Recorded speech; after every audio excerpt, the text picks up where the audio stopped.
Delisyosang Kalog Team! Mara's Tony! Mara Tony! Ikaw, anong trip mo?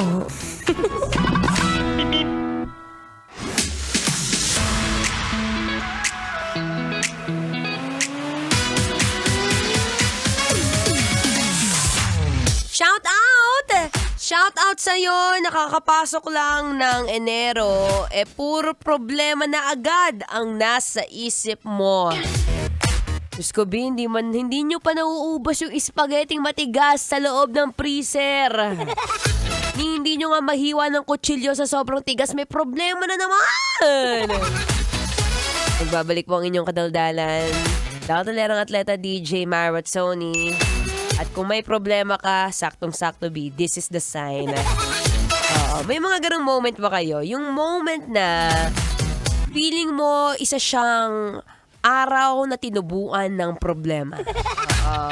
Sige, magbigay tayo ng mga common example. Kagaya na for example, wala kang pamasahe, pauwi, pero nakauwi ka pa rin. Umaga-umaga, problemado ka. Naku, konti na lang tong pera ko, binigay ko pa sa anak ko. Yung anak ko napakatakaw. Tapos ngayon, nag-iisip ka kung paano ka uuwi. Wala naman tulugan sa lugar nyo. Ano nangyayari kapag kaganyan? Medyo nababad trip at wala nang ibang ginawa kundi mag 1, 2, 3. Shout out sa'yo. For sure, sa buong buhay mo, nakapag 1, 2, 3 ka na. Wow! At sumunod naman dyan, syempre, kung isa ka rin sa mga medyo na problema ngayon, alam mo, isa sa mga pinaka-common ng problema, lalo ng pamilyang Pilipino, alam mo yung tuwing may birthday yan, o kaya yung may mga tuwing handaan, dyan pa naglalaitan. May kakilala ka bang ganyan? Oo, i-shoutout mo yung kamag-anak mong ganyan.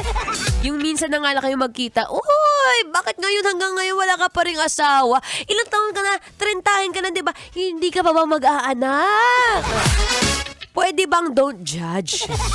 Alam mo itong mga simpleng bagay na minsan, syempre, kapag ka napuno ka, talagang mapipikon ka. Buti na nga lang, mabait ka pa, hindi ka nananampal ng kapwa.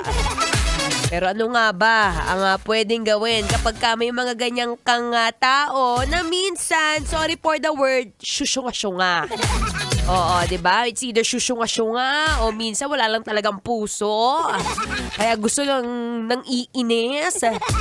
Kasi lalo na yung mga basher, no, sa social media, di mo mawari para bang walang magawa. Diba? Alam mo sa panahon ngayon, minsan mas pilian na lang natin maging masaya kesa maging tama.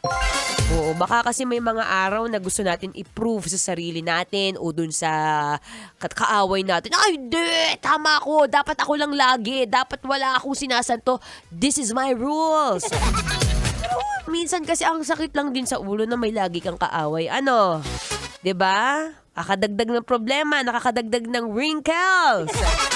At syempre, ayaw natin yan. Sa panahon ngayon, kagaya nga kanina, bumisita sa amin ng si Mr. Dice, si Michelangelo, na marami akong nakuha sa kanyang mga words of wisdom. Wow! At isa sa mga nasabi niya is, always choose to be happy. Sabi niya, mahirap daw maging masaya kung lagi kang namomroblema. Oo nga naman, no? Kaya ikaw, kung ano man yung pinagdadaanan mo ngayon at kung nararamdaman mo na this is the end of the world, worry no more. Oo, hanggat nabubuhay ka, tandaan mo may problema ka.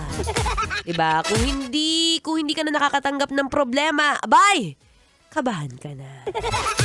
Pero syempre, sa bawat problema, alam naman natin, may solusyon yan. At kung walang solusyon, huwag nang problemahin. Diba totoo naman, no? Ba't ka pang paproblemahin mo, wala ka naman solusyon? Edi erase mo na sa mind mo, yarn. Anyway, ito, huwag mo i-erase sa mind mo to dahil maya-maya lamang ako po yung magbabalik. But for now, syempre, tuloy-tuloy ang ating Feel Good Music ngayong Feel Good Thursday. Dito pa rin sa 90.7 Love Radio. Kailangan pa mang i-memorize yan. Basic.